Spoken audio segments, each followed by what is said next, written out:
There's this new anti-gay law that just got signed in Nigeria, and the stories coming out of there are like pure nightmares. The Associated Press says that police are just riding through the towns and rounding up dozens of gay people. There's a list of 168 gays, excuse me, in total that they're trying to grab. And the list itself was gathered through torture. They were able to obtain it by torturing other gay people and supposedly getting them to give up who else is gay. Human rights groups are saying that the new law is also going to set back the fight against AIDS, because what happens is it pushes gay sex further underground and exacerbates the secrecy. And if they're secret about it and they don't trust anybody and they can't tell anybody that they're gay and they're having gay sex, then how can, the human rights workers that are trying to cure it and give the meds and everything and give condoms or whatever, how can they hand them out? Everybody's got to be secret about it now. They also say that in northern Nigeria, which is majority Muslim, strict Sharia law is upheld and gays are stoned to death if they get caught. So there's your actual Sharia in practice.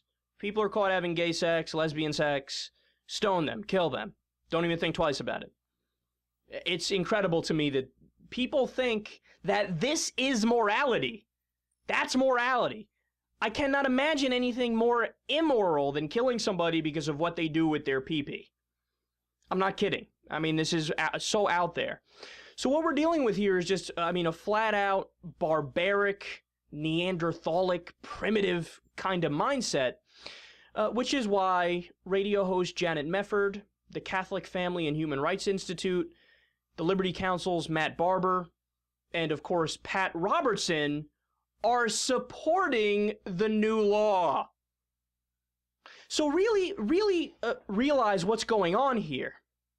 A lot of people naively think, well, look, we have conservatives here in the U.S., but our conservatives are nothing compared to, like, the conservatives in the Taliban or the conservative government of Saudi Arabia.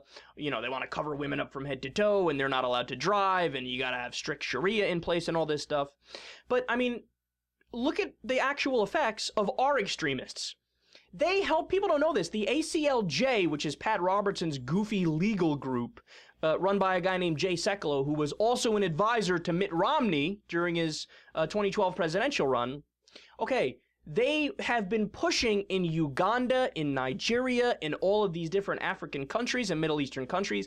They aid them in getting their anti-gay laws passed. So not only are they just in favor of it, they help push for it.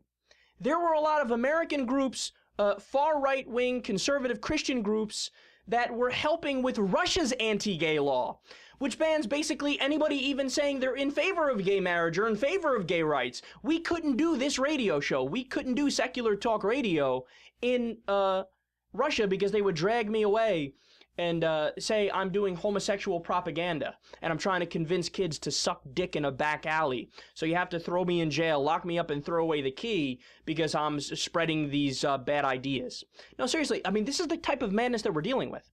Not only is it like, hey, we're not going to give gays equal rights, it's we are actively going to persecute not only gays, but people who might argue for gay rights, or people who might say a kind word about gays. And this is going around all over the place. Places in Africa, places in the Middle East, in Russia.